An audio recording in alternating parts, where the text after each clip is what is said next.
Niall Sheridan, you're very, very welcome to the podcast, Talking Sport with Stan. It is an honour to have you, Niall. Thanks very much, Sean. It's nice to be asked, and I'm delighted to do it. As I said to you there, it's great to talk about the football in these times. Yeah, exactly. Are you missing it? Absolutely, yeah. Sure, look, at 24 hours a day, you're thinking about it. It's not involved in some way, shape, or form. So it's it's a huge void. But look at it. We all know that there's more important things in life, and we have to adhere to the rules and stuff. And hopefully, we'll get over this crisis and be back bigger and stronger, as they say. For sure. And how was everything on the front line for you? Great. No, look at sure. It's like everything else. It's just trying to keep people safe and keep our family safe, and I suppose our elderly are very precious this time, or whatever they don't like to call elderly, maybe are more mature people. Exactly, the vulnerable. But yeah, look at vulnerable that. people. That's what it's all about, isn't it? It's just do the best That's for them. sure. Yeah. That's for sure. Yeah, that's for sure. Well, I look forward to getting into the nitty gritty with you here now.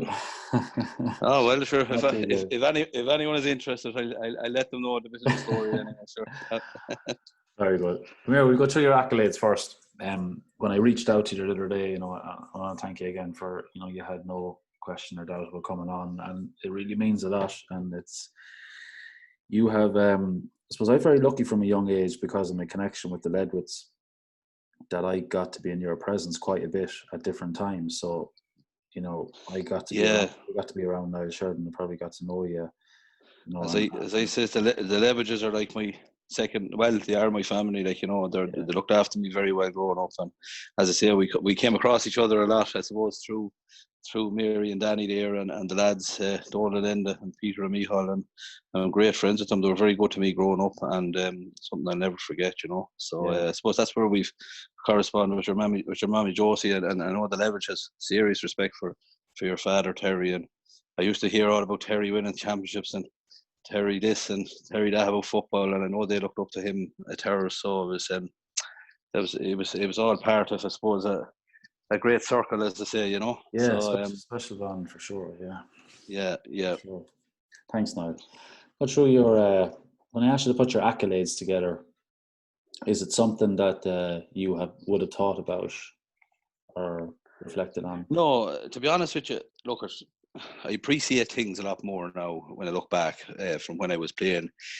As I say, I listened to a few of these casts there. I think they were very good, and I think what you're doing, Sean, is a great thing. I think it's a lovely thing to do, and it's great to hear from other lads and different types of lads and different clubs and different areas, and it's great.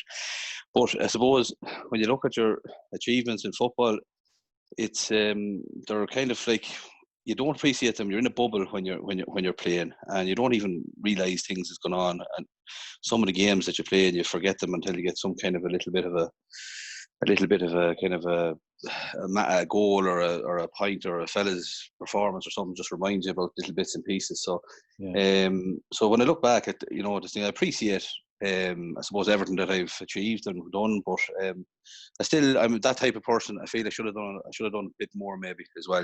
That's the way he kind of look at things. That's my look in life anyway, I suppose. Yeah. Well, I think there's a bit of that in us all. Yeah. Back in different moments, what might have been, but I'm just going to go through them here first of all. Okay, 2 senior championships, 2006, Man of the Match in 2006, 2 senior B championships, 4 leader cups, senior league, 1 intermediate championship in 1994, which you were Man of the Match at full back, O'Byrne Cup, the famous O'Byrne Cup, a Hastings Cup, Leinster title with St Mel's College, college title with Cavan College, and the Division 1 Colleges League with Athlone. Yeah. When you look back on the list, is there any one of them that jumps out in particular? Look, there's no doubt about it. It's a senior championship with Abbeylara in 2000. There's no question about it. Like, it's the first time. Like, basically, we were an intermediate club up until we won the championship in '94. The intermediate championship in '94. We were an intermediate club. It never had been senior, really. I could be correct on that. I don't think we've ever been senior before. So to go on and win a senior championship in 2000 and be captain of the team, and beat a great Drumish team that were dominant in the late 90s, early 2000s. Yeah. To beat them in the final was, it was a great achievement. Look, it's the one that sticks out over everything. Look, I love my time in Mel's as well. Like, I love getting rid of my time. Like, the Mel's one, I suppose, is I remember walking up the corridors as young fellas, and you went to Mel's, did you, Sean? I can't just remember. I did go to Mel's, yeah. Yeah, you went to Mel's as well, and I remember walking up the corridors, and you'd see all the teams on the wall. In '87, he went to Abbeylara, and you'd see all the teams that won the Leinster title. And I always said to myself, I want to be up on that wall. You know, you just have that drive, just wanted to get up on that wall. So thanks be to God that we went on and won it, and we had some fantastic players on that team. You know. Yeah, sure. When we came after you, and we'd be looking at the pictures on the wall. It's like, you know, it follows on. The next generation. Yeah, they'll look at it. We're very unlucky too, because we lost 2 lads off that team, and recently, Lord have mercy on poor Conor Kennelly there. He passed away over the start of this coronavirus, and he was a fantastic player at midfield. And then I lost probably my best friend in Mel's at the time, was Shane McGettigan. And we lost him shortly after we left Mel's as well. So, and they were fantastic lads. Like, there was a fantastic group, and they were just great lads. And you know, Declan Rowley was a good man. It started. I had a kind of a connection with Declan for years through different teams after that, and through that, and it started my connection with him. You know, so but it was, look at the Mel's. There's just a bond or something. I'll always remember at Shane's funeral, and there's this bond when you go to Mel's. Even lads that wouldn't have been in your year, that would have been before you or after you, when you get together with them and you talk about the school, there's a ferocious bond there. And I remember that. That's one thing I took from Shane's funeral, and when I was at that time, and it was he was just a great lad. Like, a little story about Shane, just that we are talking about. Yeah. Shane McGettigan, as you know, the most prestigious medal in Mel's is to win the Father Manning medal, which basically is for good academics and sport all through. I don't know, someone must have won it when you were there, Sean. I don't know, did you win it? No. But I didn't win it. But anyway, Shane won it, like, you know, because he was an all-rounder. Like, he was talented lad at everything. But he went home, and his father was Charlie McGettigan, as you know, he won the Eurovision years ago. But he went home, and I remember some of the lads were at a match a couple of weeks later, and said, "Congratulations to Shane there, he won the Father Manning medal," and, you know, great achievement. And the two parents looked at each other, and they never went about it. He went home, he put in the press. He went home, he put in the. He was that humble of a fella. He wouldn't, like, he was so humble. He was so humble. He didn't even tell his parents he had won it. Like this, and it wouldn't that he'd have thought of it any less. He would have loved the fact he won it. But he was that humble of a fella, like, you know. Wow. So that just gives a kind of a small story of what kind of a fella he is. Like, you can imagine yourself getting be straight home and be telling him, you know, running in the door screaming. Yeah, exactly. Yeah. Especially if I got my hands on that medal. Yeah, for definite. That's just a little story. Really is. But, and I suppose these fellas were ever present in your mind then as you move on through life, you know. Look, I was very young when I lost Shane. It took a lot. I lost my father as well very young. Yeah. He was 52 when he died, and he was a big football man. As you know what I mean. He brought me to matches when I was younger, and you know yourself, it's tough, but you know what I mean. You get a strength from somewhere. Yeah, you move on. You try and make these people proud. That's all you can do. You know. For sure. You know, so.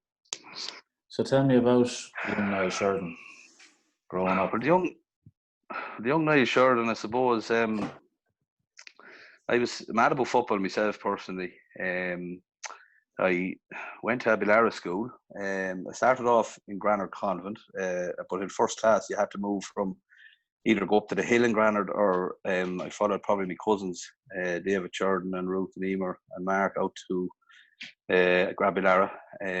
John Fay, great man for the football out there, great big into promoting football and all that, and I ended up in a class sitting beside one of my best friends, Enda Edward. So myself and Enda, them were great mates for years, and we played. I remember I played a schoolboy final. I still can remember the schoolboy, and we got hammered by Drumlish. I remember Cathal Riley was. I remember I got a penalty. I was never a good penalty taker. That's one thing I can put down, mark off the list. Was Cathal Riley was in the goals, and I remember he filled the goals. And I couldn't see a spot to put it, we were hammered by them. But anyway, look at it. As I say, it was great. We moved on. Then I went to Granard Tech for a year, and then I moved into Mel's. And as I say, played football with Mel's, played football with Northern Gales. Of course, Northern Gales weren't the powerhouses as they have been for the last maybe 10 or 15, 20 years. It took a lot of work to get Northern Gales to that level, and with Mullinachta and Abbeylara, and there was great men down there. John Riley there from Mullinachta, and my uncle Peter Sheridan were big influences in putting Morton Gaels together, and you can see the success it had there later on there in the last few years with the two teams getting to the county finals and Mullinachta winning a Leinster title. So fair play to them as well. So played with Northern Gaels, didn't really win a lot. I remember we got to a Féile final one year, all right, with Edgerstown, very good Edgerstown team. At the time, they had John Smith and John Donohoe, and John Smith was an excellent underage player, and we were beaten in the final, I think, by 4 points in the Féile final, all right, and lost an under-21 A final as well against Keene. I think we were winning by about 12 points, and we by 8 minutes to go, and we had a doubt, we had a cave in, I think, so we lost an under-21 final. I'm really sure I was at that game. You probably were. I think it was end of door were playing, yeah. So that was a very big this. It was something that always hated me afterwards that we didn't win that final. It was one that always. So there was always kind of a drive in you to, I suppose, myself along with all the other Abbeylara lads, that we hadn't had a whole huge success. Now we won a couple of Division 2 titles and whatever else at under 14 and that, but we didn't win anything for say that would have been, recognised from a Division 1 perspective. So there was always kind of a drive in us to win. Underage was tough. It was tough. Like you were.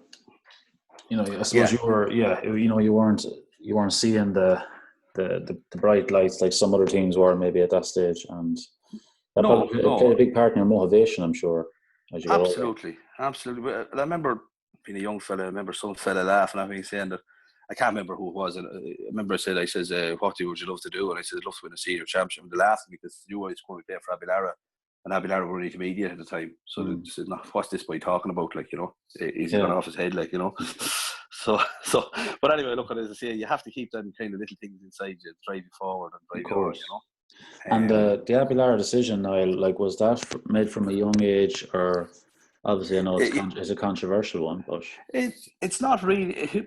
Look at it. I suppose if you explain the story properly, I lived in Abbeylara till I was about 4 in a mobile home outside my grandmother's house, and then we moved to Granard from about 4 till I was about 13. And that's when in that time, I actually went to Abbeylara school. It was the school more, that's what attracted me. When I got to 6th class, I remember having to sign a letter. John Fay, a great man for these letters, he's wrote up a letter. And I had to sign it, whatever. But I was never going to leave my friends. Like, I'd made some great friends, like Shane Lynch there, Paul Denley, Enda Letter, Alan Fitzgerald. These boys were all. And some of these lads were actually fantastic footballers at that time, you know what I mean? These lads were ahead of me in football, and they were ahead of Enda, like, Kevin Brady's another lad there who's a fantastic footballer. And so like, it was never a really hard decision. It was, I was staying with my friends, and that was all it was to it. That was it, you know what I mean? And there's lots to do that.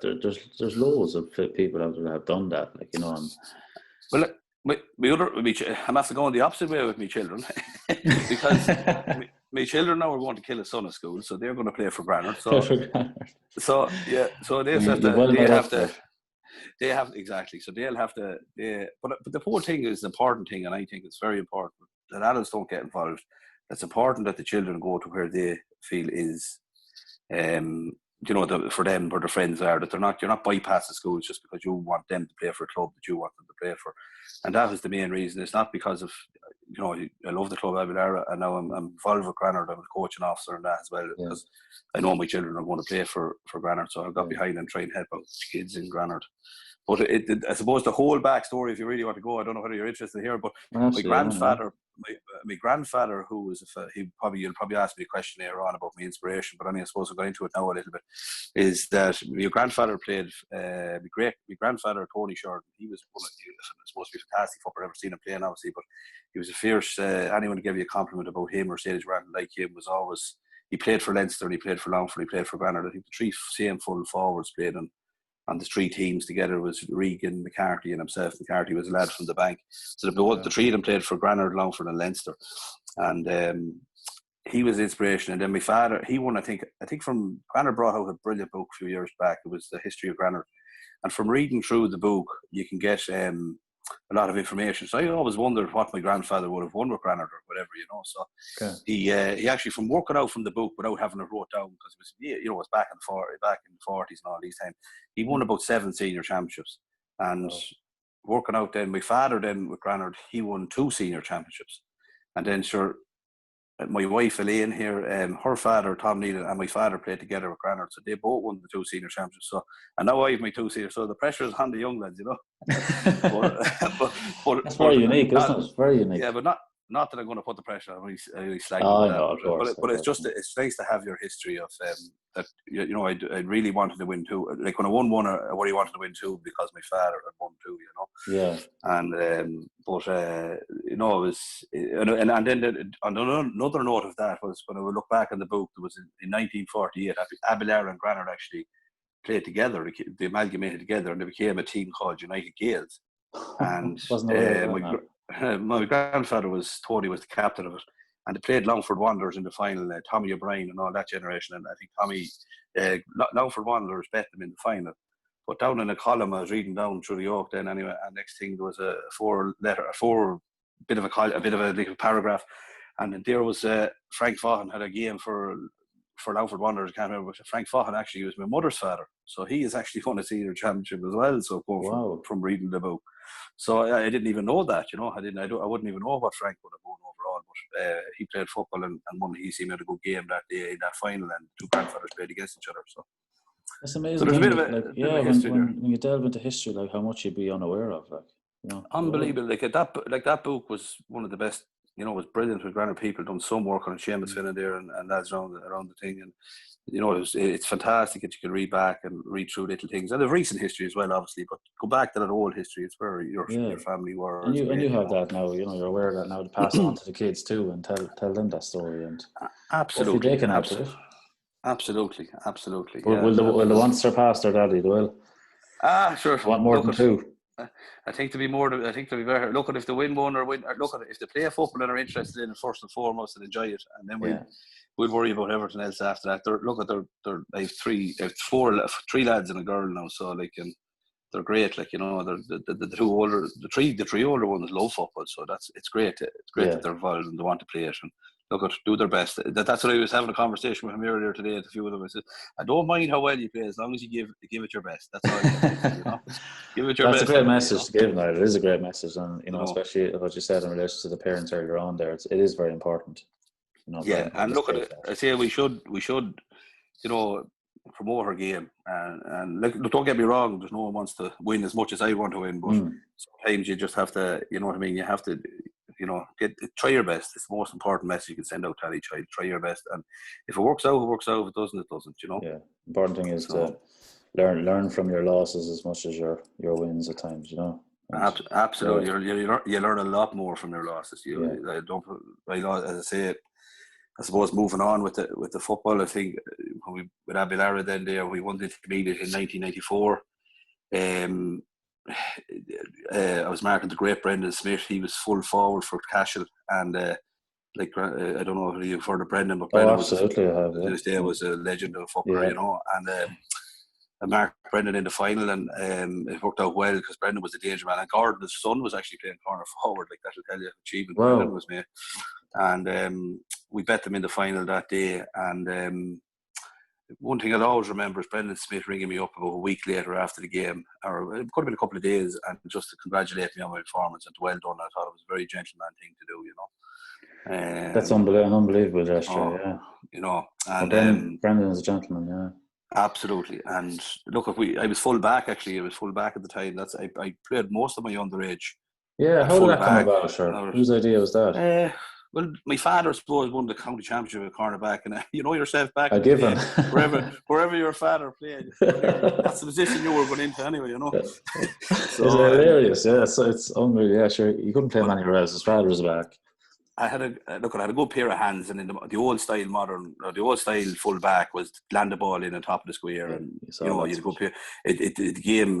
The game changed from my lifetime, changed dramatically in 2 or 3 times, and I suppose the good catch kind of left me in there, but I'll always remember in a minor match we played that Edgerstown team, the Bears in the field, and they were after winning every championship under 14, under 16. We played them in the first round of the minor championship, and I was after having an accident in Part of Baker's.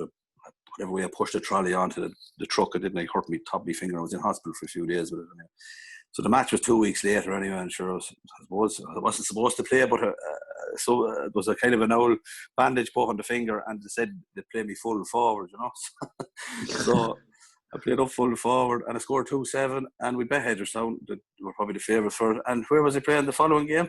Back to full back. Are you serious? So yeah, so I do often laugh at thinking to myself of that story, because I think we were beaten then in the next round or two. I don't know who was after that, but it always remember a game that was in Hedgerstown.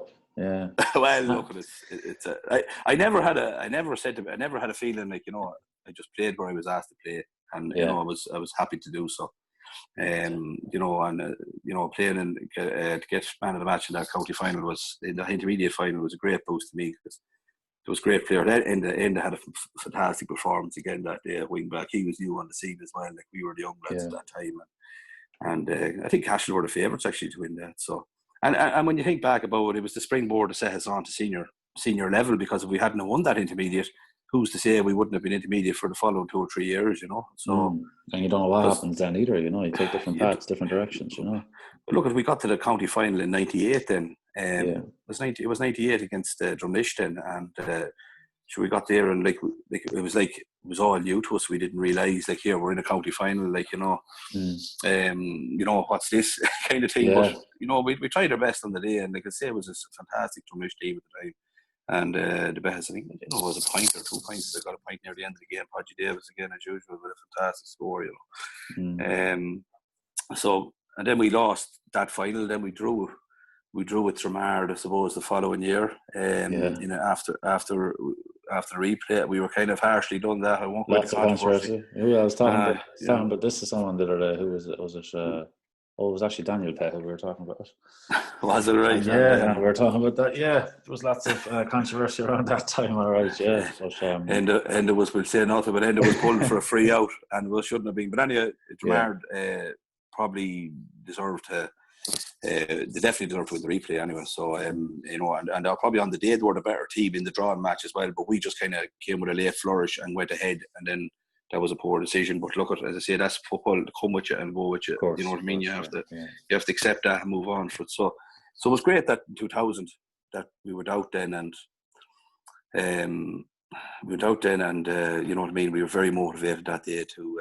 I don't think anyone. I wouldn't care who was against. No, it was a dreadful game. It was a dreadful game of football. But I don't think whoever's in our way, that they were so revved up and motivated for that game after losing two county finals, to win it, and we went out and we won it on 30 days. So it was some feeling and some achievement. And I always remember I was marking Gary Brady there. I don't know, Gary from Drumlish is an absolute gentleman of a man, and. I don't think it was that game, but I think it was the one back in '98. And I always remember we were good friends. We played a bit of rugby and that, and get together when we were younger and that. And I remember Gary. I remember saying to Gary, "I'd have to be your enemy, for now." And Gary turned around to me and she's like, "I'd never be your enemy, Niall." He says, I said, "Jesus, Gary, you're making this hard on me here. Will you stop?" You're trying to stay in the zone. Yeah, I know. Exactly. Trying to do the Michael Jordan thing from The Last Dance. Get the hate up, as they say. Yeah, hard to find a grudge in what he said back to you. All right, yeah. Exactly. And I suppose you were on the county scene, Niall, at this stage.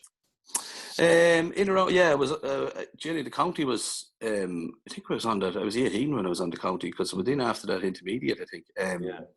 We were in through myself, and I think it was could have been Podgy's first year. It was Podgy, myself. I'm not sure. There was a couple of other lads there. It was our first year in the county. I know Desi Barry was there, who was my favourite footballer, favourite Longford footballer of all time. Desi was driven, like he was so dedicated and he was so talented. I'm one of the unique people, I'd say, that I've actually played with Desi Barry. I've marked him because I was full back, he was full forward for Slashers. I've got to know him very well. I think Desi is his own unique personality, he just. I remember growing up in county finals, and just when Desi get the ball, I love a lad that just goes direct for the goals, like straight for the goals. That's kind of the way I mantle myself on it. They go straight for the goal, and Desi Barry was no one better than him. He just turned on a sixpence and he was gone.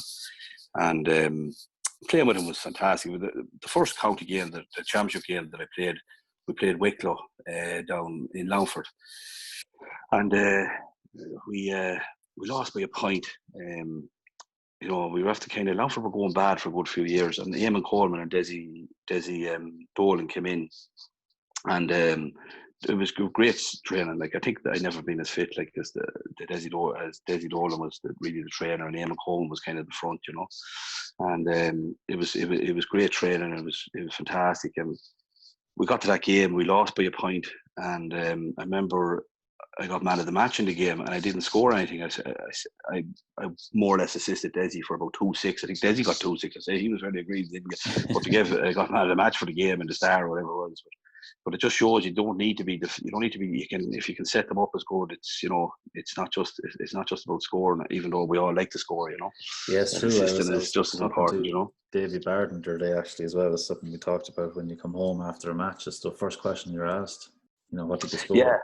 Yeah, but look, it's important to get the balance right. Like, you shouldn't shove off responsibility either. You should take responsibility and take it on. But if my whole philosophy is that you kind of keep the percentages in your favour. So you keep the percentages. If the percentage of a fella in there is 100% or 99% going to get the goal, give it to him. But if not, by all means, you know, take it on yourself if you have to, you know. Yeah. So, exactly. But that day was just unique, and I'll always remember Johnny Lynn's, the great famous pub in Edderstown there, and going back there, and there was a crowd of real mad Longford supporters in there. And I remember walking into that pub, and I got a big roar. Like, that was my first experience of championship in Longford. And you know, it's little things like that will always stay with you. You know, great, stay with you. Like, I know we lost the game, we're all disappointed for losing the game, but just to get that feeling when you come back in, that you were after, you know, these people were delighted with you, and you know, you're after pleasing them, and I suppose going back to the Desi Barry thing, like, Desi Barry was very unfortunate that he played in an era where once you were beaten, that was it. Like, that year, them first few years with Longford, like, you were beaten and there was no back door, there was no second game, and you were after training hard for the whole year. And like, if he had to showcase his talent on a kind of a qualifiers situation, or, you know, it wasn't just Desi, it was a few other, but Desi was just a phenomenal player. Like once the games were just, that's it, you were finished for the season, back to your club, that was it, you know.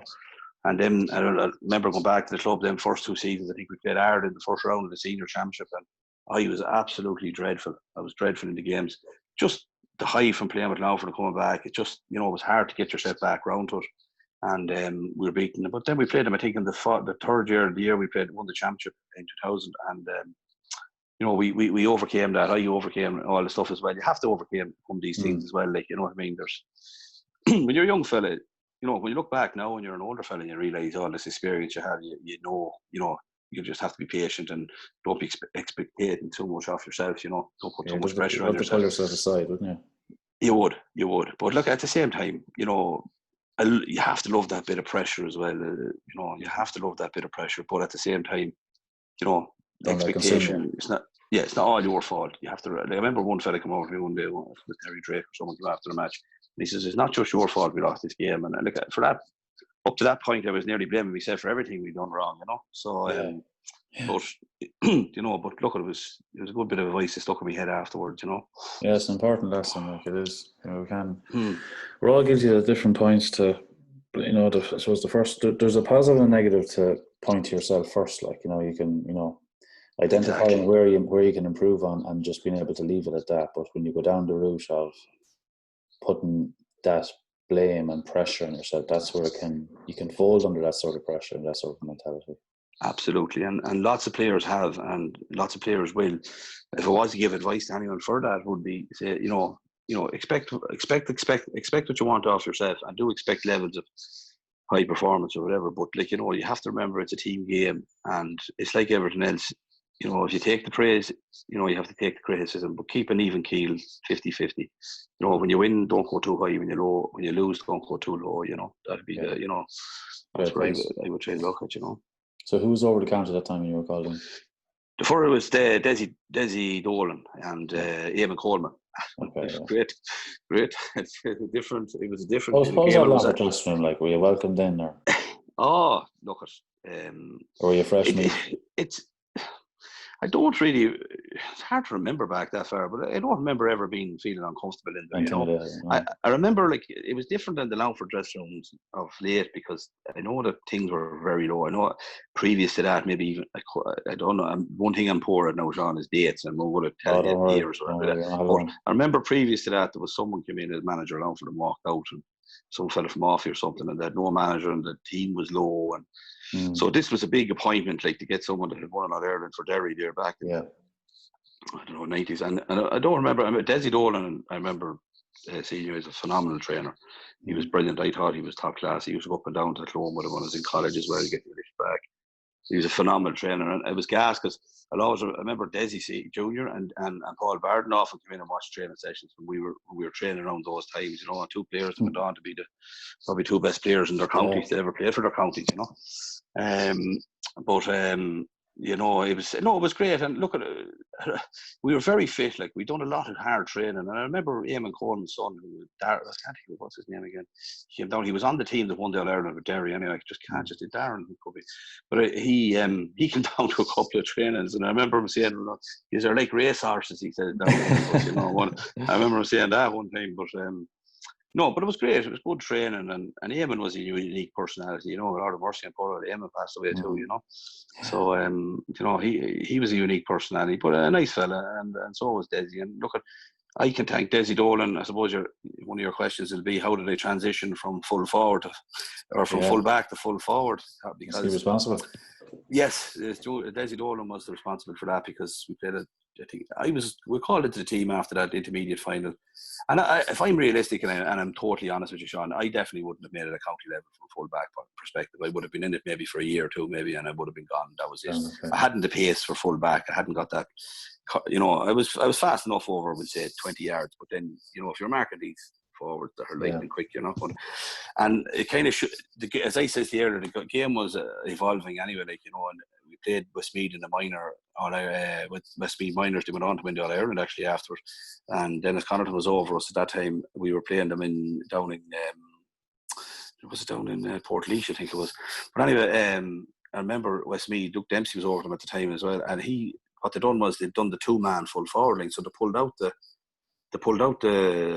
corner forward. They pulled out the corner forward to do as a third midfielder, and that left me marking Cathal Keane, who was a fantastic speed merchant inside. I mean, he's John Keane's brother that John to play cornerback for.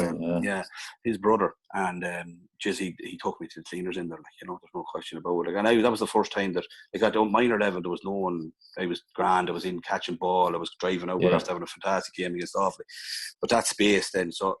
That's the way kind of county football went after that, you know, anyway. So so that was the first eye-opener. So Desi went up and he said, I'll try you full forward this game or whatever. So they scored 2-2 against Loud in the challenge match. So the next game I was starting full forward for Longford. So that was kind of the reason. Never looked back after that. No, it was Desi Dolan that seen it, like, you know. In fairness to him, like, you know, his vision and that, like, you know. Yeah, and so, you have to take chances as coach sometimes and try different things. Absolutely. And it's amazing. It's amazing what it paved for yourself. And I remember even looking at that, telling you about the Cavan College of Further Studies, which we had a great team. 3 of those Westmeath minors came down that year. There were 3 forwards. Keane was one of them, and Deacon and Keith Glennon. And Wally was there, Emma Wall was there, and there was a few others. And we had series forwards. So I was actually playing full forward for Longford. I was captain of that Cavan College team, but I was playing full back at the time. So, because we had too many forwards on the team. So as if you weren't hard enough to plan for. Oh, sure. Look, I was playing full back, and we played the cadets in the final, the low on the cadet space, and we betted in the final of that. I think it was kind of the third tier of the colleges thing, but still, it was an important thing for a Cavan College, which was a small college at the time, you know. Yeah, for sure. And then, like, sure, you went through so many. You played under so many managers then as the years went on. And it's unbelievable, yeah. Like, when you think back about it, yeah, different. Again, you know, to be honest with you, you're not everybody's flavour, especially my type of player. Yeah. Big lad, and you know, you have your pros, and then obviously there's cons as well that other people see. You're not everybody's flavour, and look at when someone gets behind you, it's like every other player. You flourish, whereas, you know, some managers would. Look, you didn't really probably flourish as well under them, you know. And but like at the end of the day, you have to kind of, as a player, you know, accept all and learn from it, you know. Yeah.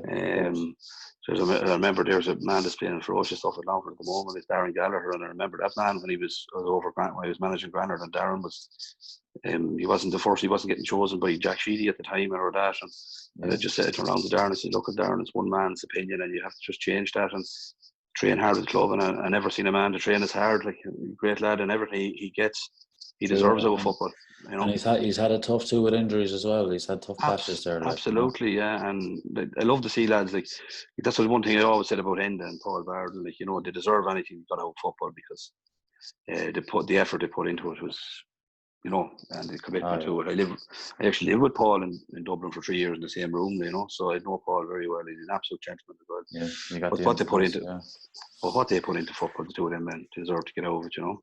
Yeah, oh, absolutely, yeah. And the O'Byrne Cup now. The O'Byrne Cup was that was a great run that time. The O'Byrne Cup was actually not saying it was more serious around that time. It was a little bit taken a little bit more.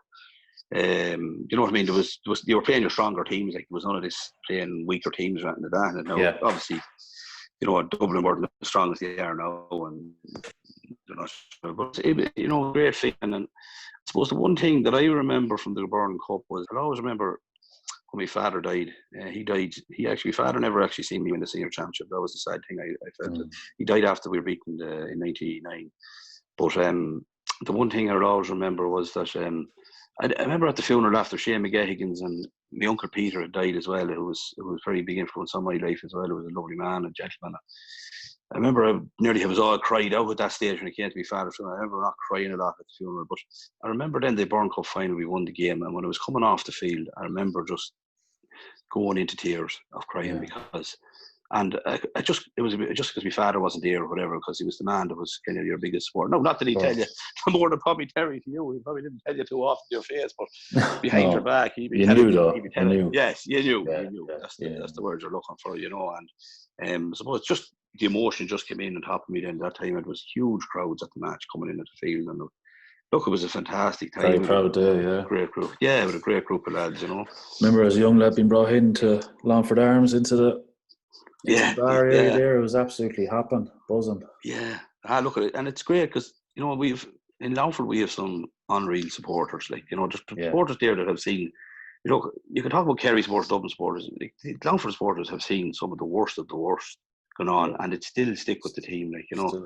And there used to be a group of 10 or 20. I don't want to start mentioning names because I'll leave out one or two, but I suppose one man I will mention is Benny Ledward, because he was very good to me, and you know. But there's a group of fellas there that follow Longford through thick and thin, and you know what I mean.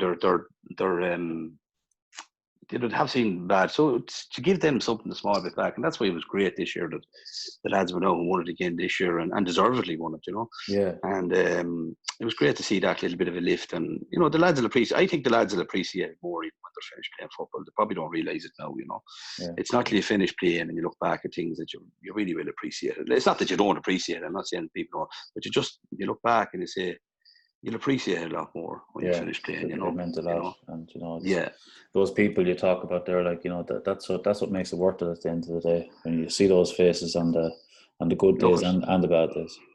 That's what makes football worthwhile, is playing it not just for yourself but for your family and other people and your supporters, and you know the genuine old supporter there. Oh, you do. Even when you're playing really bad, they'll still they're beg still you there. up, or they'll still try and help you along. And they make their way to you. You know. Exactly. Yeah. And we are very lucky, even with Abbeylara there. We had some ferocious people there, like Jackie Kiernan, and you know, poor old Jackie passed away, and Noel O'Connor, and these men, and Martin McCurk, and these were all people that have passed in a sense, and they were all great supporters. And then you have the women behind the scenes, like Mary Levitt, and you have Helen Brady, Maureen Smith. You know, these are all women that are unsung heroes of the GAA. Joan Murphy, these women are going to do things behind the scenes, more than your own mother.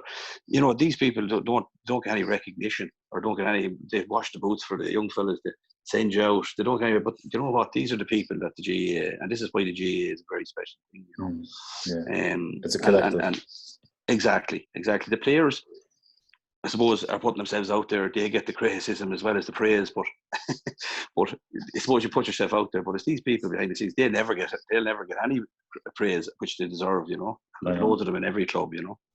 So true. But, and you as a player, Niall, would you have? Would it have bothered you what people thought of you? Yeah, I'd be lying if I said no, Sean. Yeah, no, I'd be lying if I said no. It's not that I cared what people thought. Caught, look at, as we know, I had a bit of weight on, especially coming near the end of my career, and I suppose I didn't even like the look of myself on the field, but I played more so for the players that were with me or players around me, and I stayed playing probably a bit longer than I did. I probably played for a few years that I didn't enjoy it, but I suppose my kind of situation was I was still performing, I was still getting scores, I was still doing stuff. So in that way, it was kind of papering over the cracks. But I would have preferred to have been in better shape, and it wasn't for lack of training or commitment to training, or I was first man to training hard.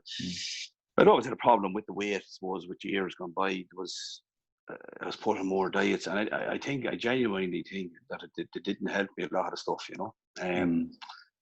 No, not blaming. There's no one to be blamed here. I know, it always boils down to yourself at the end of the day, really, you know. But after games and stuff, you wouldn't have sought. Did you need that gratification or that approval of? No, not that way. No, I didn't need that. No.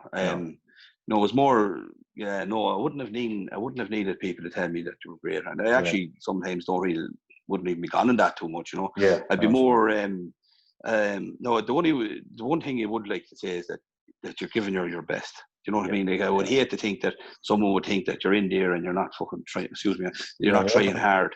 You know, you're not trying hard. That you're just going through the motions. But no, that's what I would know. I prefer to. You're often able to tell yourself, and sure, you know, after the game, you have a fair idea of yourself.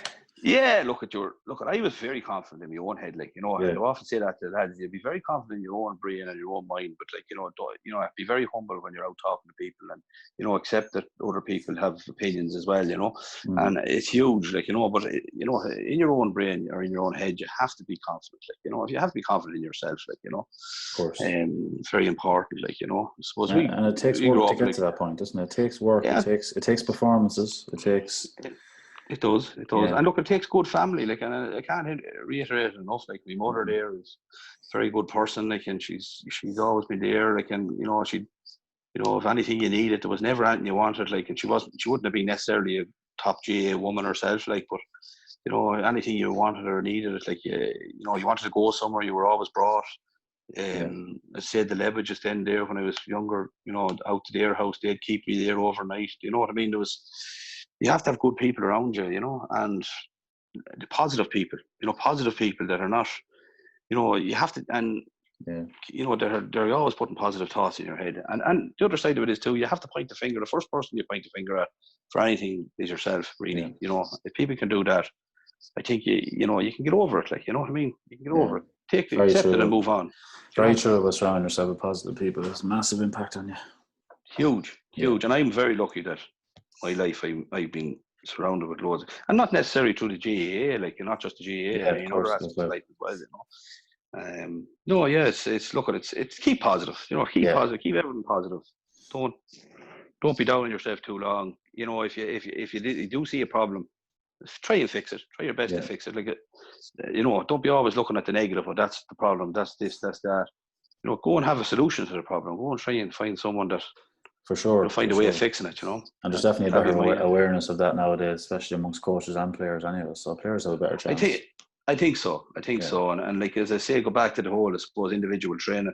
Like, it's great nowadays. I hear you talk, a few of the lads talking about that David here. No, I never got to see anyone at that kind of calibre in it. When I was with the county or that. And you think back that maybe it was nobody's fault. It wasn't done at the time. You know what I mean? You were throwing out weights, and you'd say to yourself, "What the hell are these boys throwing out stuff?" You know. Yeah. and you'd be laughing to it, yeah. You know, you'd be saying, "What the hell is this?" It's, you know. So when you think back, the madness.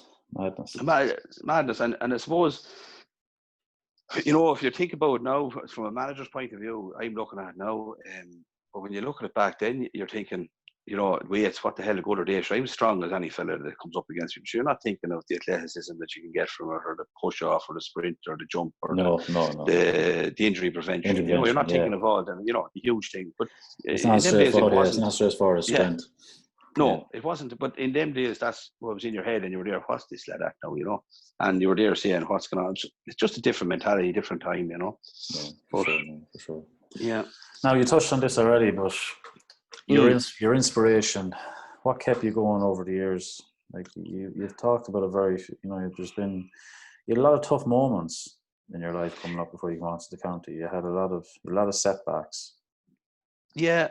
No, there was a lot of setback, but like I suppose, as you says, it's about looking to the positive. Like I love like you shouldn't expect anything from football. Like a lot of people go in and expect that the club should look after them or the county should look after them. You shouldn't expect that. Like I played football because I love playing football. I didn't, and I played for. I tried to help other people see teams that was on and try and make a win. But football doesn't owe me anything. Like I made great friends from football. I made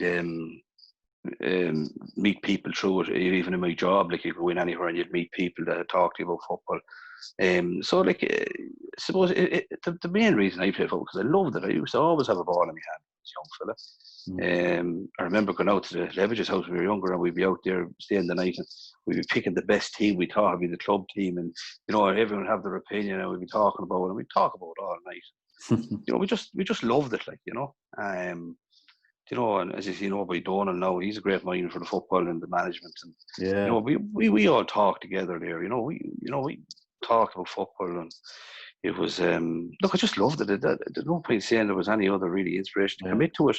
It's a big commitment. It was a big commitment, but I think it boils down if you didn't love the game or you didn't. Like I was listening to the Stephen Lynch podcast there, it was a good lad, and like he was saying that football was nearly his third sport the way he was talking, if he was thinking that way, like you're going to, you're not going to, like, I suppose you had only 3 years on the county, like that's obviously what's going to happen, so if you love the game and you want to stick it, don't be looking for everything back off everyone. Give, I always was the type of person I'd rather give to people anyway rather than receive, True, yeah, and, true. Just when you mentioned Lynchy there, actually, like one of the questions I asked him at the end was about, I think it was, what would you encourage young players to do? And Stevie was promoting the skills, and not to be figure out and expressions there, and I was laughing because he said that if he, instead of going down the ball or chipping a hop or trying something fancy, you'd probably be whipped off. And you were probably in that situation looking in at him.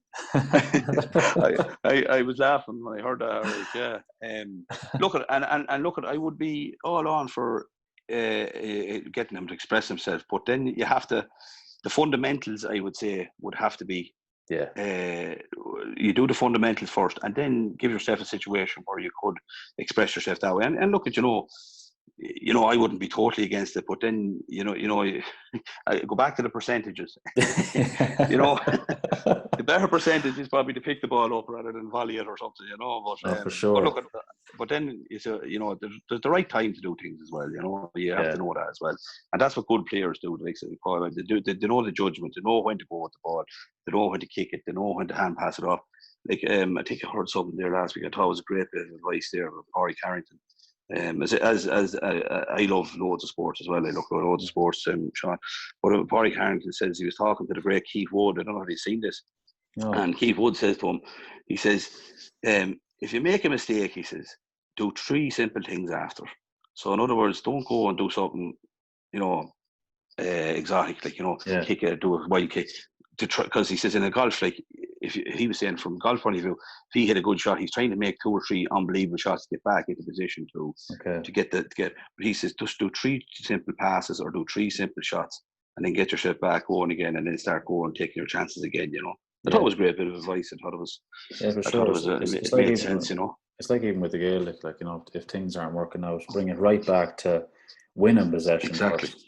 Getting the touch first and build back up again, because the harder you try to correct it by doing, as you said, the more difficult thing, the further absolutely. And then you make another mistake, people get on your back twice as much. Whereas if you just keep things simple, get yourself back in the game. And it's funny how people have short memories, because you would put a ball over the bar or put in the back net more than what you've done over the years. People forget about the mistake you made then, Exactly. And you played a bit of basketball in medals too, Niall. I did. I played in first and second in the long reach. I think we won a couple of long reaches. Yeah. I was talking to John Fitzpatrick at Drumlish. That's right, John. Yeah, another good lad. He was on the team with you, yeah. That's right, yeah. We had a great team in there. We don't have them team boys I was saying about earlier about John Smiths and John Donoghue and all them lads. We had a great whole team in basketball. I loved the basketball, and I played basketball in Mel's after school every day. Great for boxing out, great for catching, great for tussling, technique and everything, I love sport. I played soccer as well for Longford Town for a while as well. So I did a couple of games with Longford Town. Under Mickey O'Connor, I think it was, Philip McLowan, and I remember Stephen Kenny ringing me. I was playing with Longford at the time. I remember I was working up in the Duke pub. Tom Gilligan there looked after me well there when I was younger. Gave me a job in the Duke pub up there in Dublin. And I remember Stephen ringing the pub looking what I played with. He took over Longford Town at the time. Because we were after playing St. Pat's in some kind of an under-21 match or something. And they had a man sent off in the first 10 minutes. And I started centre back and they threw me up centre forward and I scored a goal and set up the goal. And next thing, Stephen was on the phone to me anyway. So, but look at that. I without one weekend, this has come back to the point that Niall Mulligan or some of the lads made it was, without that one weekend, we'd done a hard physical session with Longford. I was training with the town the next day. Then we had a match with the Longford, and then we had a match and I came back after the weekend and my knee was up like a balloon, and I just said, here, I can't do all this together, it's too. And look, I was GAA fan number one, Yeah, I know. But great to experience all those other fields as well. Great experience. I played a league game or two. I think played against Cove down in Cove, and we played someone else up in Longford. Won a penalty, I think, or something. So that was about the height of it now, but that was it. But it was good. Like it was good. I love soccer. I love playing soccer as well. Yeah, I'm a big fan of soccer myself. A great one. Your greatest achievement to date, Niall? Look, there's no doubt about it. The greatest achievement is to win the county final at Abbeylara in 2000. For a lot of reasons. Look at the people. Like, you know what I mean. The people that are there. Like I grew up at Ended Edgerton National School, and sat beside him, and to win a senior championship with the man that had sat beside, like, you know what I mean, like, and he was as big a part of it as I was, and it was just a serious achievement, and for a small club, like, and in fairness to Abbeylara, they've kept it going over. Look, we're unlucky in 4 finals or whatever, but very unlucky, but they're still.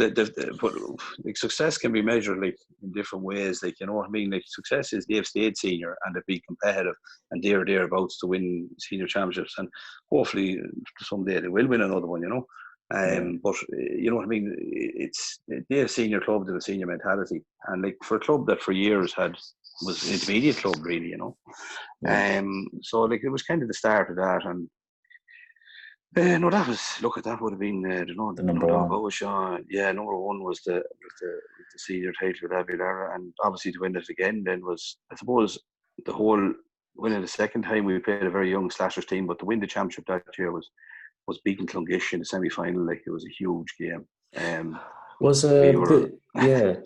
was there a lucky break in that game? Because I'm telling what year? This was 2006. 2006. My uncle Tommy was over Mohill at the time. Right. And I was down. My father brought me down to watch the game, and when we were leaving, there was word something was after going down. Yeah. Well, what happened was is that obviously we're playing Clongish, who were the favourites for the championship. And Paul Barden, any time Paul was on the field, for God's sakes, he was fantastic. Yeah. But we were lucky. We never really feared Clongish because it was kind of a triangle going on there. We always got hard against Dramard, and Dramard always got hard against Clongish, and we always got hard against, or Clongish always got hard against us. Yeah. So it was funny, like, it was a funny little triangle. That's what I often thought at the time. And but the reason we didn't fear Clongish as much is because we had Enda, and Enda had pace, and Enda could stick with Paul Barden, like, you know, and that was a huge part of the game. Like, Enda was one of the few lads that had that phenomenal pace as well, like, you know. Yeah. So, but anyway, we went into the game, and I think it was close enough. The first half started. Look, what I remember, Sean. But anyway, there was the second half started anyway, and we were down by 4 points, I think, or something. And then I think, was it Kevin Smith or Enda? One of them got sent off, and then about 5 or 6 minutes later, the other one got sent off. I don't know which order it happened in. So we were down to 13 men. We're down by 4 points, and we're playing a mighty Clongish team with David Paul Barr and all these lads, and it was about 10 minutes to go, and we came back and we scored 2 goals and 2 goals in a point or something, and Marcia Connor got the goal then put us through. That's fair. But it was, you know what I mean? It was the chances of us doing it was, you know, I know. you're going back to percentages. You were down at about 5 or 3, so to come back and do it was phenomenal. So that was really what won the championship for us that year with that game. Yeah, I think every team that goes that wins the championship there's something along the way that falls for you. Yeah, and look at we'd on to Slashers then, and you know they were a very young team, and I suppose that Slasher team became a fantastic team. And after we were lucky, we got them at the stage we got them at that time, because we kind of hit them we hit them early, and but they were coming back into it that day, and I suppose if the game had went on maybe 10 minutes longer, Slashers might have even won it. But anyway, it didn't. That was the way it worked out. So it was great for our club that. You know, it was great for a small, really kind of a parish like Abbeylara to win a championship, a second championship, you know. So I think I was brought out that night actually to meet somebody where we used to tip out Seattle Heads. Yeah, Mickey Harkins wasn't he? That's right, Mickey was there, and which was great. Like I didn't actually realise till I talked to Mickey after the match. I didn't really realise that Mickey. I thought he was on that 82 games, and I wasn't thinking properly. He was too young to Granner, because my father used to bring me into Granner matches. Younger, I wouldn't have seen a lot of Abbeylara matches, but I'd always remember Mickey Harkins and Soda Rourke. Like, these are the boys that you'd be watching. That, you know, I know Mickey suffered a horrendous injury, and he was a fantastic footballer. Yeah. And I actually ended up, we played with Mickey then for a few years with Longford after that, early on in Longford career. So as Mickey was over it, Mickey, and a good trainer, and you know what I mean. He still a bit of winning into us as well, you know. So it was great. Like, it was great. And Mickey, he's back with them now. He's back with Abbeylara now. I wish him the best of luck. Yeah. Very good, Niall. Now I want to talk to you about the challenge and importance of nutrition in GAA. And I'd just like to share my own experience with you when I kind of finished at the end with Longford. And what I learned in my last year with Dennis Conner, we got a nutritionist, Kate McDade is her name. I don't know if you heard of her. She's NutriKate. She came on board there. And I think I know the girl. She brought her in. Just the lessons I learned from her in that year, I was looking back, and I'd say for 95% of my county career, I would have maybe operated at maybe about 90 kg. So that would have been the weight. Now, that could have been muscle mass and whatnot. Yeah. When I won the championship with Kilo last year, I would have been weighing in at 83, 84 kg. Right. So I was playing county football. When I look back, I was playing county football in the wrong condition. Do you know, like I wasn't. So, like, when I look back and I'm like, God, and the difference it made to me. Do you know, and the lessons I learned from it. And obviously, my wife is Helena, is a massive influence as well, because she's, you know, she kind of introduced great habits to me, and you know, you're putting in on daily practice. But it's just I kind of know the difficulty but the difference it makes, and how important it plays in your game. Like, because if with the GAA, you're in a cycle for years where you're training, you're playing at a high level, and then when you come away from that, you think, well, it doesn't really matter what I eat, you know, I'm training and I'm grand or whatever. And then you're never thinking down the line when you're not going to be playing and training. And the habits you had when you're playing are still there when you finish. And that's where it becomes a problem. Yeah, definitely. Now, go on ahead, Jim. I hope you don't mind me bringing this up with you. No, go ahead. You mentioned earlier on, like, and as you said, you struggled with your weight throughout your career.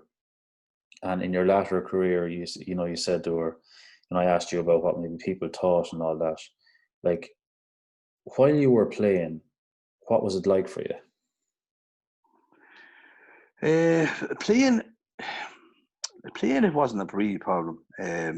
I have to, like, there was no one that was, no one kind of said anything to me, or I suppose the worst that was ever probably said to me was when I was playing Dublin one day, down in Portlaoise once, and they were shouting in, the fans were saying, "You ate me mother," or "I ate me mother," or something like this. But I suppose that was the worst it got for me. But in regards from perspective of someone saying something to you, you know, but in the club scene, your mind when that's been shouted in? Look, there was. I remember Paddy Christie at the time, and he turned around to me and he just says, look, he says, don't mind them. You know, he was actually very sound about it, you know.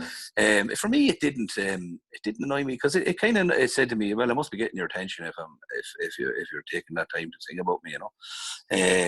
So it must, but look, there's no point saying, look, I could have probably achieved even more if I had this. If I had to get the weight right, if I had to control. No, and it wasn't anybody's fault, and people did try with me. And I know for a fact back, you know, I know, like, if you had to get someone that was kind of more designed, like, and I do think this is fierce important in the modern day, I would have been doing the same weight programs as End and Paul and all these lads. And I wouldn't have been, you know, right? Okay, people used to say eat Jaffa cakes and eat, you know what I mean? This was all the myth, like, you know, you'd be eating all this. I thought that they were all right to eat then, you know what I mean? You'd be thinking, like, right, people would say, I was telling you to eat these, you know, and drink this stuff, isotonic, and you'd be drinking it, but me drinking it and ended up with Paul Barden drinking it, like, it's two different things, like, you know. Look, there's no point saying a lot of it comes down to yourself. What would happen would be, for me, from my perspective, was, man, I think this is a very important thing for young players and for coaches to look out for with young players. And it's I would be training like mad, and I would get myself, and I'd be losing the weight, and I'd be getting myself in great shape. And next thing, I'd hit a little niggle. I'd hit a knee injury or something small. It wouldn't take much. But if I missed 2 weeks of training, everything that I would have achieved up to that point was back to square one. That's the way I used to be. So it was nearly more important that I was doing stuff. When I look back at it now, it was nearly more important that I was doing more stuff when I was injured. It's not necessarily running, but other stuff, whatever you could do, rather than the time when I was injured, rather than the time that I wasn't injured. And I go back then, and I'd be chasing my tail then for the rest of the year, and I'd still have that. I'd never get back to the point where I was. So, and then it kind of went on like that. And as I got older, it just flummoxed a bit, you know. The early days, I was fairly good shape, and I didn't get injured really up until I was about 23, 24. And that's when the injuries started coming on then, you know. But then, from a club perspective, you're getting away with it then in matches. I was getting away with, you know, I never felt tired on the field. Like, I never felt that I was not able to keep up, or I never felt when a match was on. I had so much adrenaline in me when a match would start. At trainings then, it was never, obviously, the long runs. I was never one of them boys that could run. I was never a great runner of long runs, but I do the leads to the field or whatever that had to be done. But I train hard. Like, I often train hard, even have the way you training hard. But definitely, I think it's something that we, you know, I don't think it's a huge problem in the game nowadays. I think most lads, even at club level, are in good shape. But I think the science and the actual education of it, and as I said earlier, like, you know, I mean, you were being told, go out there, do a few weights. Like, if someone, you know, if you explain the weights aren't just for your strength, like, you're there to stop yourself getting this injury that's going to put you back, to put on another stone if you do miss it, you know. And because I was of the opinion always with training, you couldn't miss the next training, because if you missed the next training, you would go back 5 trainings. So I used to always try and get to trainings. That's why I always trained. Obviously, later on, when you're coming near the end, you're not able to do as many, and you're kind of cutting back yourself to try and keep your legs fresh for matches and stuff, you know. True. But other than that, look, it's a massive importance. And look, I still have the battle with the weight nowadays. It's not like as if the battle with the weight goes away. It's a kind of a thing that you have. But do you think in your early days, if you were, you know, with the science and the education, that if you were given the right guidance, it would be, you know, you'd be more aware today. You'd probably be. It'd benefit. I probably would have been. Definitely would have been more aware. Yeah, it definitely would help. As I'm going to try and keep my own children the right way, you know. But like I say, just because a young lad has a bit of weight on him, though, like I would say, I truly believe, like, you know, I mean, you can still work on a young lad. You can still try and help. Of course, you know? Yeah. And there was a lot of people, like, as I said before earlier, I mightn't be their cup of tea of looking at her playing football, but you know what I mean. Like, there was still a good heart in there, and there was a good. I still had a good intentions for the football team and to play and that kind of stuff as well. Like, you know, as I say, it is a battle. It's not easy, and there's loads of people in the world who have the same problem with weight. Just I suppose try and encourage, try and, you know, get lads, get them to get them down the right track. The best advice, you know. You know, and goals, it can be done. You find that in GAA we can be confined to these goals, like, you know, getting to this weight for a certain stage, but like, it has to be a lifelong thing. until it has to Yeah, be like, and it has to be a life change as well. Like, yeah, you know, it has like to be like in a year's time down the line, you want to be in a better place. You know what I mean? Like absolutely. when you mentioned the Jaffa cakes earlier on, I was laughing because there's been several times there's been different things introduced over the year. They'll tell you Jaffa cakes are good for you, but they'll never tell you don't eat more than one. yeah, And before you know it, definitely, the yeah, box is gone. You know, and you're thinking, absolutely, Scran, sure, it's good for us, like, you know, so Jaffa cakes are good absolutely. until, you know, you actually look at as you said, the science of it and Yeah, portions and whatnot. And when to eat them and when not to eat them, and yeah, exactly. you And know, you and touched look on at before, Niall, on something that like different diets you had tried and all that, and you remarked on how it impacted on you in a negative way physically. yeah, but you'd lose the weight, and like the Atkins was a big huge thing back in the day. There was an Atkins diet, and there Yeah, was like I was doing diets for people that were losing weight on television or losing weight, and they weren't playing sport. I needed to do a diet that was going to stay give with you, my sport, yeah, and give you that the I was energy. still going to have still have the Yeah, energy or the strength or you know the upper body power and whatever else. And look at it. See, I used to do them. I done them all. I remember yeah, I went up to that Dr. Eva Horsman as well. Like, you know, and look at. I'm not saying that these people were passing on wrong advice. They were passing on the right advice, and a lot of it was down to me. But like, she wasn't directing me in the line of a sport. She was just getting me to lose weight. Like, you know what I mean? yeah, And it was kind of, you had someone maybe there that was, you know, focusing on what you needed to do. This was your goal here, A, B, and C. And look, I should have been doing that myself. I yeah, admit that, but yeah. it's harder when you're a young fella and you're in the middle of a bubble of playing football, and Of course. all you're thinking about is football and nothing else. It's. See, if I had, as you say, if I had the older me telling the younger me to listen and cop on and do what you're told, you might just be doing it a little bit better, you know. Yeah, like don't treat this as a short term thing. This is like, you Yes, know, you got to look after your health in the long run. And but it's like every other GAA player yeah, in Longford. Like once it comes to the season's over, they're just down tools, like, oh and yeah, just say that's it. yeah, Like now, I know the modern player is a little bit better, like, but they're just down tools. That's it. Like you look at Dublin, like when do Dublin down tools? They don't. no, no. Do you know what I mean? They don't down tools at any stage of the season. They keep it going. They don't might can keep it going to the same level, but they keep themselves And at it's a level hard. that It's when they hard. go back, It's a battle. Like it is. It's a constant battle. And unbelievable, and it is hard. And the only thing I'll say, if there is anyone out there that is struggling, that you know you can do it. Like, you know, yeah, it is you can everyone do can. it. You know, Yeah, like we've all like we, you know, and it's. Well, I just found that career change in that now when I realized myself. You know, it's just like God. I did No one find down here. there was a big void that time when I stopped playing county football, because I had been in the limelight for whatever 13, 14, 12 years, whatever it was. And when you finished then, and like I got very hard to even go to a Longford game, and it wasn't because I didn't want to see Longford win. Of course, it just I always want to see me county win. Mm. They tell me children here not to be wearing any other county jerseys, wear the Longford jersey. And you know what I mean? I'd be very, very much a Longford man. But it wasn't because of It wasn't because of I didn't want Longford to win or do anything like that. It's more because I just the void was there. I felt like, oh Jesus, I'd love to be out there. You know, this kind of thing that you're missing it, and there was nothing. Do you know what I mean? It was gone, and you were never going to get it back. And look, I knew my time was up. Like I knew my time was up with Longford, because I remember a training one day. I was just there, and just these lads were just pinging by me left and right, and I just there. I'm gone from here. Like I just haven't. And I don't know. Someone mentioned it in one of the podcasts. There was on about going out at the top. I surely should have left. I should never went back the time with Luke, because I wasn't good enough for county football at that stage. But you know what I mean. You go with the heart and the right, you know, Yeah. taking the right way. But it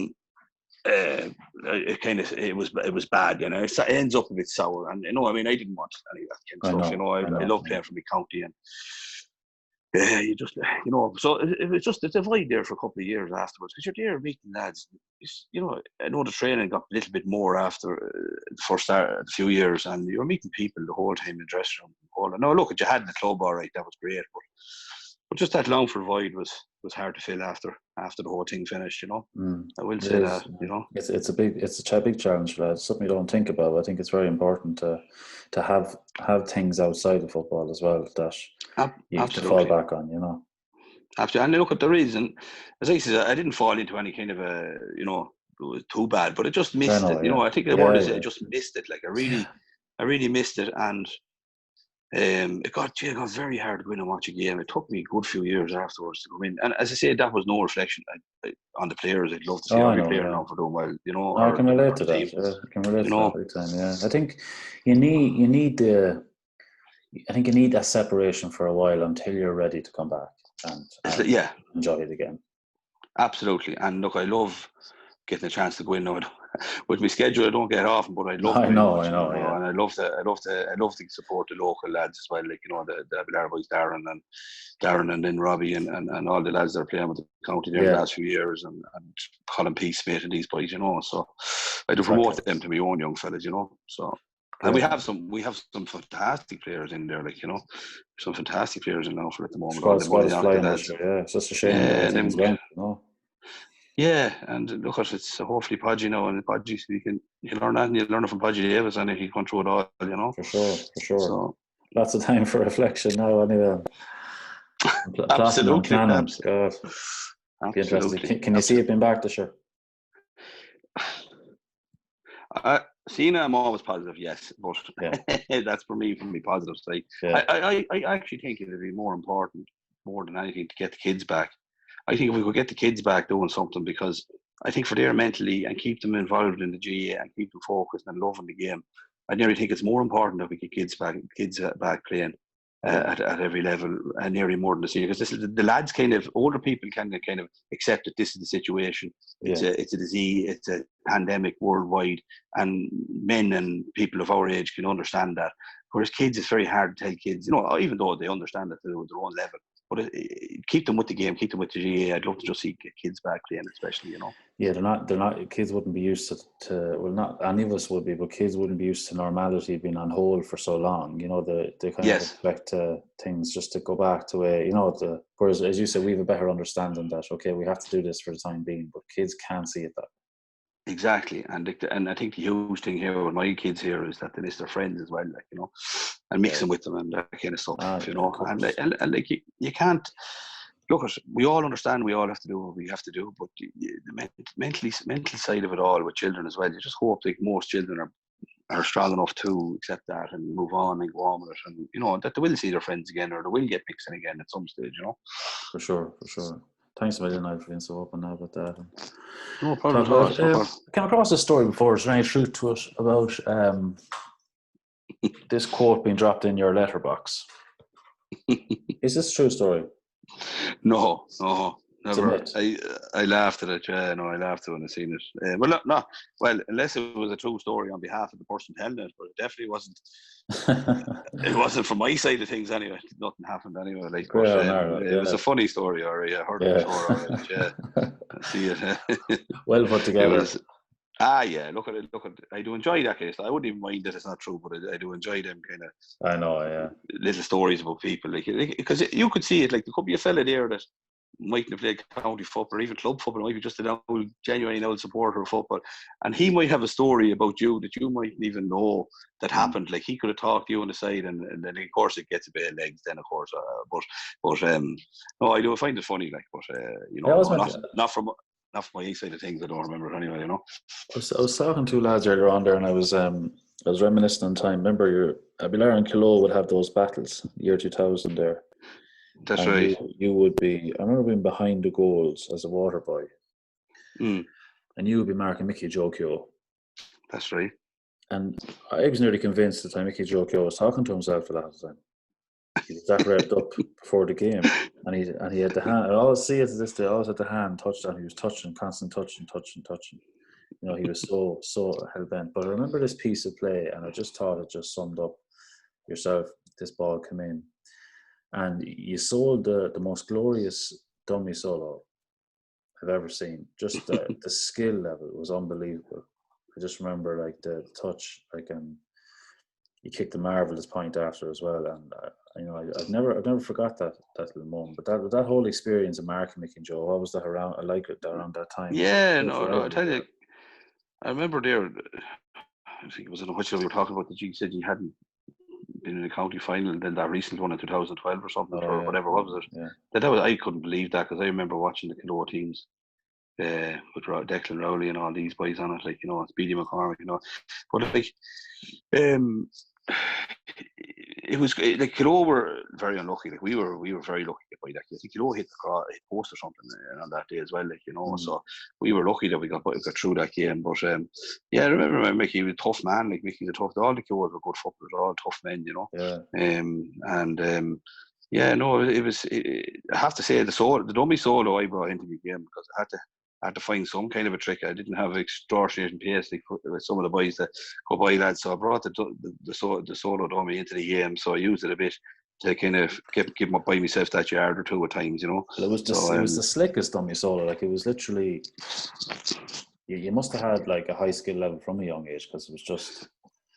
But I suppose I loved the soccer, so I suppose that was kind of in my head. It was always in my head with the little bits and pieces with the soccer. But yeah, no, it was my way of my kind of a, as they say, a party piece. Now, it was no Speedy McCormick I had, but it was it was my party piece. Yeah, yeah, it was my party piece. It's like anything, looking for space, looking to create space. Any little edge you can get because if you can get that gap to get the shot off, that's all that matters. Exactly, and I think the secret to the solo dummy is to make it really look like you're going to kick it. Yeah, because if you don't, people won't buy it, Because you had the big Lavini on you that time too. The big blows, they wouldn't have made it any easier. No, I had a gas. Like it's funny that you think back. Like it's that's nearly 20 years ago now. 23 years, 2 years ago. You could be thinking back now. So it's your memory doesn't. My memory doesn't be great. When it comes to individual, I think there was a match up on some Leader Cup final there against Colmkill. We played them in 2009. It was up on Facebook there, and Donald was telling me it was up there, and I just said, I couldn't remember the match at all. Like, it's a terror how you just kind of. Well, I'd be the same. I wouldn't have a great memory, but I find with these conversations, when you're having a chat, things pop into your head. Oh yeah, absolutely. As a still image, of some like there's certain images that always kind of stick to me. And then when I watched the match, and then bits of it came back to me there that time, and I was there to say, oh yeah, I remember now. But it's just that, you know what I mean? It's a terror that you wouldn't remember that. Like even like it's a Leader Cup final, it's a final. Like as I'd always say, like there's only 4 cups given out or 3 cups given out in Longford every year, and if you win one of them, you're doing well. Like I know we all want to win the Conley Cup, obviously, but like the Leader Cup for me is like not till I was finished. Until I was finished, I realised 4 Leader Cups, great.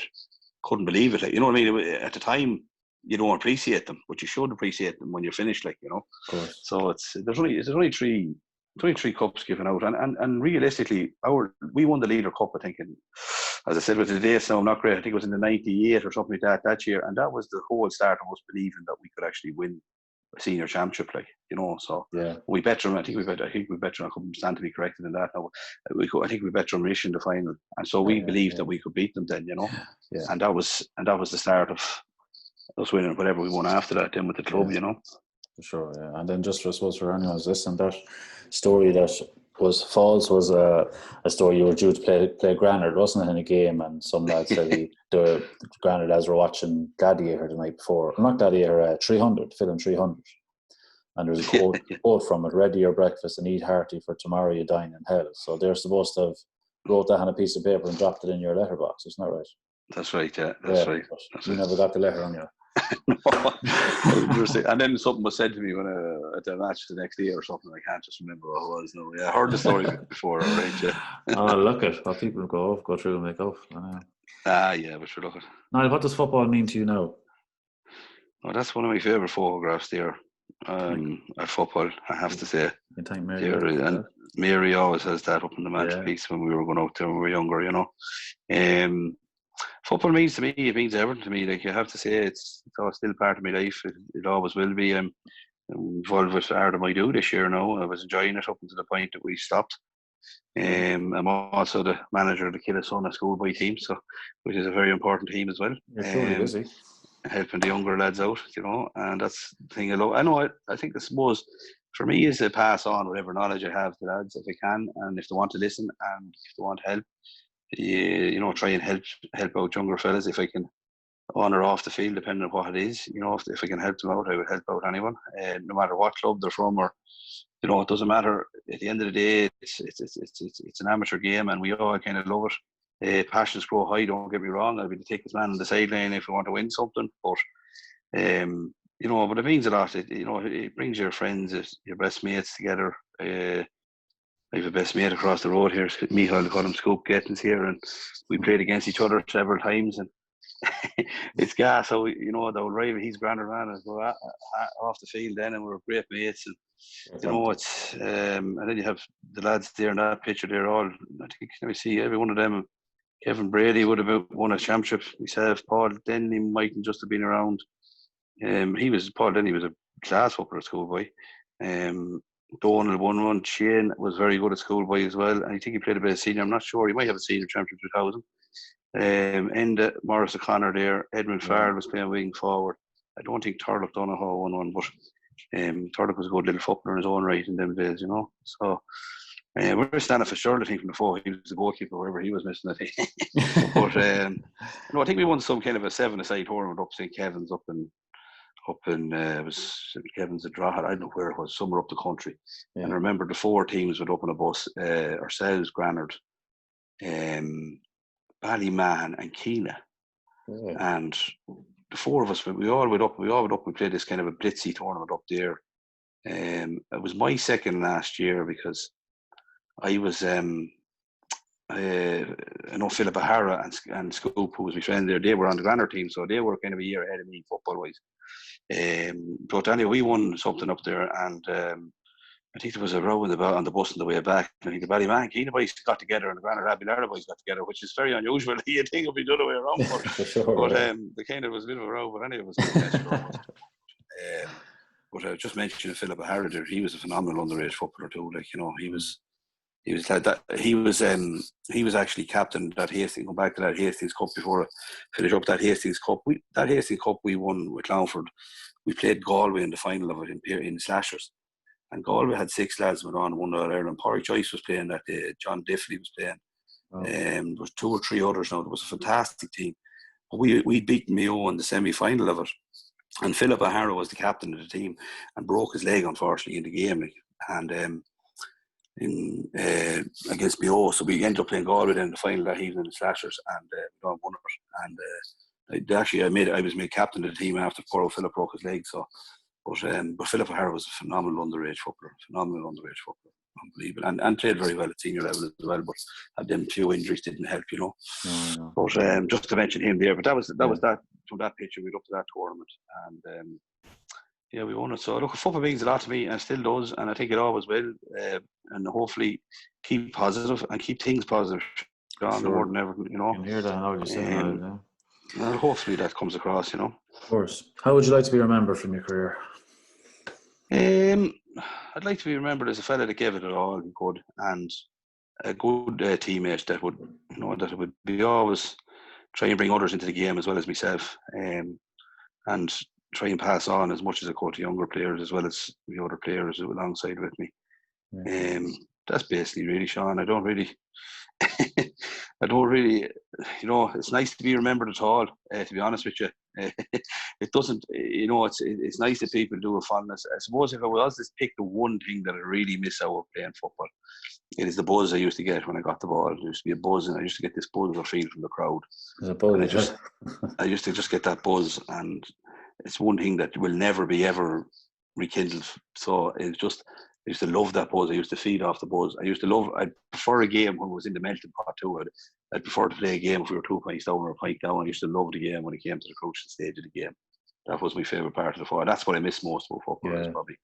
It's probably them few little things, you know. But you could hear every gasp in the stadium when the ball's put into what was going to happen. Yeah. I could feel it myself as well, and it was just, it wasn't like, it's just I was looking forward to getting on the ball and going with it. I know, you know, that was just that, yeah. It was funny, and it's something that you'll never get back, obviously, from playing, but it was a great feeling, you know. It was a great feeling. Well, look, Niall, any day you were in a Longford team, as supporters going to watch you and you know, admirers such as myself, like we always had the belief we could beat anybody, you know, and I suppose that's the biggest tribute I can pay to you, is that you were, you know, a massive part of that Longford. I was very lucky that I played with some of the most outstanding players that ever played for Longford. Like, you know, I played with Desi Barry, Paul Barden, Podgy Davis, Enda Edwards, Declan Riley. You know, they were, just to name a few. I hope I'm not leaving out people, you know, but they were just fantastic. Yeah, fantastic players. person. You know. David Hannafy, you know, another fantastic player. But you know, it was great to it's great to play with these players, and you know what I mean. They're men that Trevor Smullen, another man that doesn't get mentioned a lot, but he should be more mentioned, you know. But it's great to play with these players, and it was great to find a bond with them. I suppose it's enjoy it while you're doing it. It's a short career. I remember being the young fella going into Longford, 18 years of age, going into Johnny Lynn's pub, and I remember looking around the pitch at these boys running by me, and the whole thing was over. And I just said, Jesus, that was very short, you know. So enjoy it while you're at it, you know. Well said, enjoy it while you're at it, you know. You ready for your on the spots? Go on. Who was the best player to deliver a ball into you? Well, I have to say, Ended Edward. He just, and Terry Drake was another man, was a great man as well. Dropped the ball in, but it was a kind of just let it into it, you know. There's still an art to it, though. There's still an art to it. Like, people overlook this thing of driving the ball in, but there's an art to it. Exactly, and the art really was to come from the side rather than from straight down on top of you. You know, it was kick it in from a side angle. Yeah, and then I suppose if I was going to transfer any player that I would have loved to play with in Longford would have been Declan Riley, because his delivery of the ball was phenomenal. I didn't really play a whole, I don't know how long I played with Longford, but his delivery in would have been phenomenal, you know. So the perfect float. Yeah. But no, well, Enda and Terry now were and I suppose Terry is kind of a more than Enda there. Lads might know them as well as other county players, but I tell you one thing, there were two fair good players that could do things for our team when we were down. Yeah.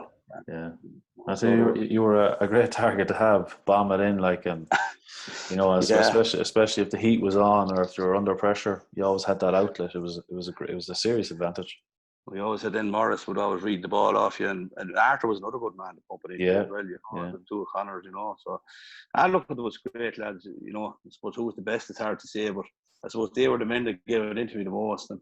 And I found out when I was finishing up, really, that the younger crowd, were kind of, it was a different type of a game, and the ball wasn't coming in as much, and I was getting frustrated a lot more as well. And I suppose all that, you know, adds up when you're coming near the end, you know. But you know, in the prime, great. It was great to get the ball pumped in. The boys used to ball in properly. Great stuff. Second one, what team did you get the most satisfaction of beating in the local championship? Good question. In the local championship, I suppose it probably would have been Granada because they were our rivals at the time. You know, if I'm being honest about it, I know people say the Abbeylara lads probably say Mullinach, I don't know if they do or if they beat them, I don't know, but it wouldn't have been in my time. Mullinach wouldn't have been real rivals of ours. At the time, Granada were, you know, they were the team to beat, and in fairness, they beat us on a few occasions as well. But I suppose the fact my father played, my father used to always say, Granada used to say to him, "Who do you support?" He says, "I never sweat for Abbeylara." He then went out in the field, "No, you have to do this and do that," you know. it's gas, so it goes, you know. But I suppose Granada it was in a way, because we had friends on both sides as well. Yeah. And then I suppose later on to beat Drumnish, I suppose would have been a huge achievement, because there wasn't. Yeah, there was no one beating them. So I suppose Drumnish then later on, we kind of became their probably best rivals, I suppose, around that time. You know, we won the Leader Cup, and then we got to the county final then. But you know, it's gas because the whole link there with my first cousins, both one Emer's gone out with David Hannah, sure she must have gone out over 20 years, and sure Ruth is married to the end of Arden. So you know, there's a whole link there. We were all kind of linked in as well. But I suppose that's a reminiscent, I'm sure. And from a local point of view. Yeah. I'm sure a few pints get flowing. There's a lot of talk. Anyway, gas it works out. Niall, you're a gent. You're a gent, as I'm sure you hear all too often. But it's true. I really appreciate. Well, I just hope someone finds it chat to me and sharing your story, because it's another. I just hope someone finds it interesting, and thanks for everything, Sean. And in fairness to you, it's a great thing you're doing, and even the way you're picking out people, and it's great to hear. I didn't really know about it till you rang me, and then I listened to a few of the podcasts, and I really, really enjoyed them. And I actually have one or two more to listen to, and I didn't get to listen to Pehead yet, and I'm looking forward to that one. But it just, you know, going along in the car there and listen to it, and it's a great thing to hear about the local knowledge rather than this more national thing all the time, and to hear the few different stories and different people's point of view. So thanks a million for asking me, and I hope people are interested. I'd like to hear it. So thanks, Niall. It means a lot. Hopefully the youth, or you know, the younger kids can become more familiar with our county players and Please God. strive to be there at some stage. And I think they should. I think that Longford is a great county, and I think we should keep our pride in our jersey and get behind these lads that are playing for our county, and they're putting in great effort behind the scenes. So you know, please God, like we'll see good days ahead in the future again. Thanks very much, Niall. Thank you for your knowledge and your honesty and your story. Really appreciate it. No problem at all, Sean. Thanks very much. Niall. Take care.